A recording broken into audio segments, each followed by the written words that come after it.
로지스틱 회계라는 주제로 발표를 시작하겠습니다. 특히 머신러닝이 어떻게 뉴스와 연결되는지 그리고 가짜뉴스를 구별하는데 어떻게 쓰이는지를 한번 살펴보도록 하겠습니다. 일단 혹시 가짜뉴스가 뭔지 아십니까? 네! 뭡니까? 사실이 아닐 때 유포. 맞아요! 또 다른 거 아시는 분? 나가입니다. 자, 일단 이제 인기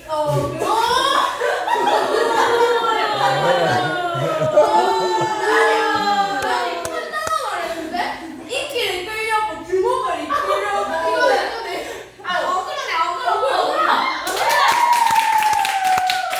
자, 일단 한번 목차를 한번 봐야겠죠?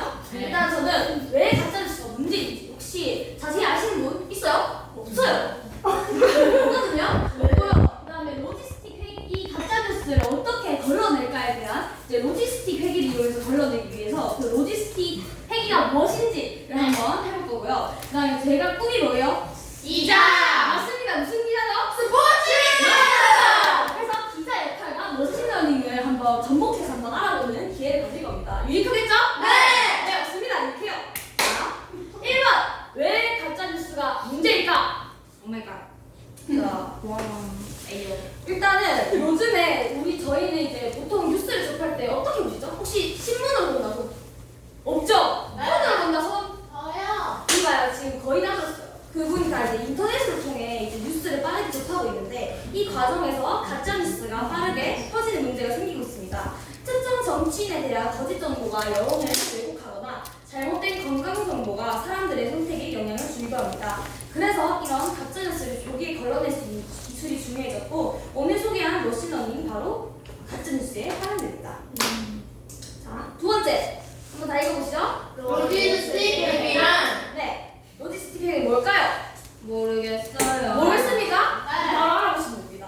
자, 일단은 로지스틱 회계는 머신러닝 분류 알고리즘 중 하나입니다. 어떤 결과가 맞다, 아니다, 즉 두 가지로 나뉘는 문제에 주로 쓰이는데 예를 들어서 가짜뉴스가 아닌지, 네. 맞는지, 이메일로 스팸이 맞는지, 아닌지, 아니면 판별할 때 사용되고요.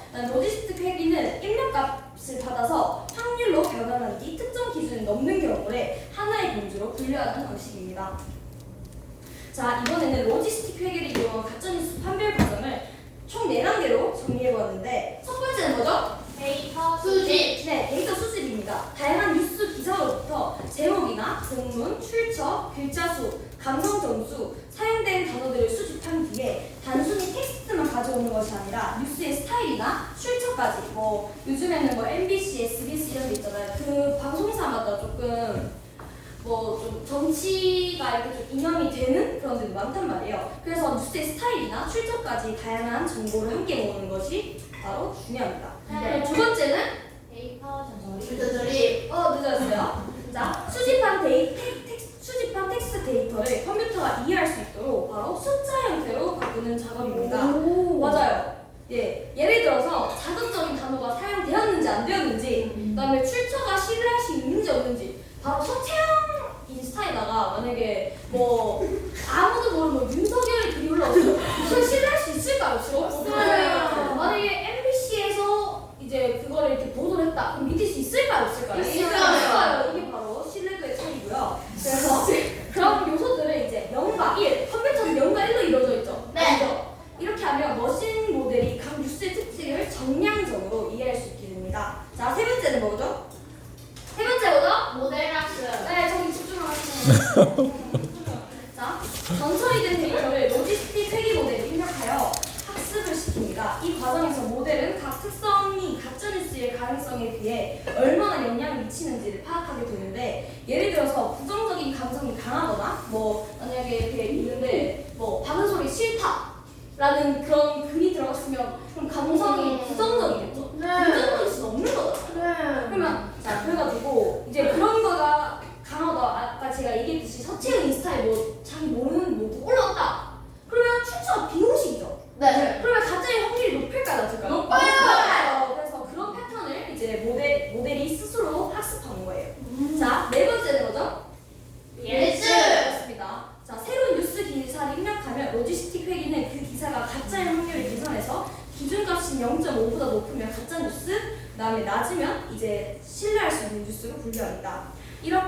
뉴스가 진짜인지 가짜인지 단어, 감성, 출처 등 다양한 특성을 기반으로 수치화하고 확률을 계산해 이진으로 분류하는 것이 로지스틱 회계의 핵심 방식입니다.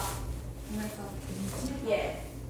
지금부터는 로지스틱 회계가 실제로 어떻게 가짜뉴스를 판별하는데 사용되는지 알아보겠습니다. 네. 자, 로지스틱 회계는 입력값을 받아서 바로 0과 1부터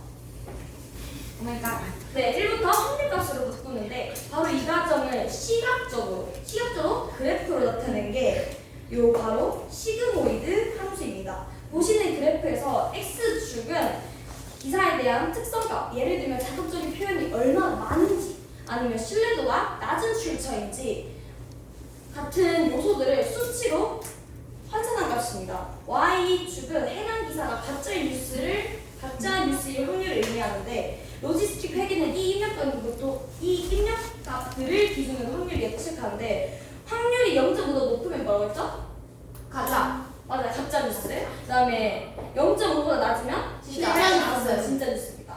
이 가운데 빨간 선이 바로 그 기준인데요. 예를 들어서 어떤 뉴스가 매우 자극적이고 출처를 신뢰할 수 없다면 이 모델은 이 가사가 가짜의 확률 0.85라고 예측하고 반대로 신뢰도 높은 출처에 중립적인 제목을 썼으면 0.2로 예측할 수 있겠죠.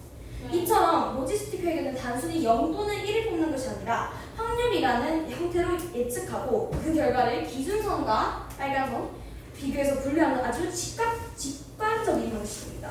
그리고 이 예측값은 계속해서 학습 데이터를 통해 정교하게 조정되기 때문에 많은 뉴스 데이터를 학습할수록 더 정확한 판별이 가능할까요? 안 할까요? 그렇죠. 자, 실제 예시를 통해서 실제는 아니고 제가 지어낸 예시를 통해서 로지스틱 회계가 어떻게 가짜 뉴스와 진짜 뉴스를 분류하는지 살펴보겠습니다. 첫 번째 예시는 백신 맞고 사망, 정부는 침묵이라는 제목의 기사입니다. 저 혹시 이 제목을 보고 어떤 감정이 바로 떠오르시나요? 백신 절대 맞기 백신 싫어. 맞으면 안 되겠다. 그렇죠?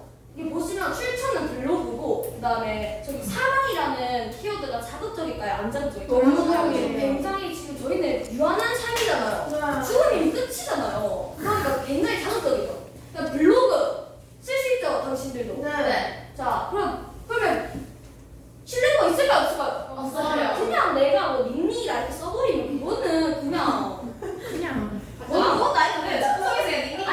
아무것도 나는 거 아니고 그래서 그다음에 부정적인 감성이 딱 제목에서부터 티가 나죠. 그러면 이것은 바로 그 시그모이드 함수가 가짜로 예측할까요? 진짜로 예측할까요? 가짜. 맞습니다. 가짜 뉴스로 해서 일로 표현됩니다. 우와. 그래가지고 이런 요소들이 로지스틱 회계 모델이 가짜 뉴스의 가능성을 높게 판단하는 특성입니다. 자, 그러면 두 번째 예시. 질병청 백신이사 반응이 0.02%다. 이거 근데 신뢰도 있습니까 없습니까? 있어요. 있습니다. 질병청 바로 국가에서 관리하는 거죠. 네. 신뢰도가 없으면 안 되겠죠. 네. 그래서 질병청이라는 공공기관에서 한 거고, 그다음에 바로 이렇게 0.02% 요거는 바로 객관화된 수치를 한 거죠. 그럼 이게 중립적인가요? 중립적이지 않은가요? 중립적입니다. 그럼 이거는 진짜 뉴스라고 분류할까요? 아니면 가짜 뉴스라고 분류할까요? 진짜 뉴스. 바로 진짜 뉴스입니다. 그래가지고 이처럼 로지스틱 회계는 기사에 포함된 단어, 출처, 감성 등을 종합적으로 분석해서 뉴스가 진짜인지 가짜인지를 확률적으로 예측하고 그 결과를 1 아니면 0으로 분류하는 기준입니다. 자, 한번 읽어볼까요? 기자의 역할과 머신러닝. 제 꿈이 뭐라고 했죠? 기자. 네, 맞아요. 저는 기자라는 꿈을 갖고 있는데 요즘에 기자에게 필요한 건 뭘까요? 팩트체크. 맞습니다. 그리고 자신감. 그것도 맞아요. 중립. 맞아요. 중립적인 게 중요합니다. 근데 요즘에 정보가 엄청 넘쳐나죠? 네. 그러면 사람이 하나하나 확인하는데 한계가 있을까요? 없을까요? 있어요. 있습니다. 머신러닝은 기사가 더 빠르고 정확하고 빠르게 정보를 분석할 수 있도록 도와주는 도구가 될 수 있겠죠? 네. 단순한 기술이 아니라 기자 윤리와 판단을 보완해주는 도움이 될 수 있다고 저는 생각합니다. 네. 오늘 발표를 준비하면서 가짜 뉴스 문제를 단순히 걸러야 할 것이 아니라 기술과 사람의 협력으로 풀어가야 할 문제라는 것을 저는 또 뼈저리게 느끼게 됐습니다. 앞으로 제가 기자가 되면 뉴스를 쓰는 것만 뿐이 아니라 앞으로 기자가 되면 단순히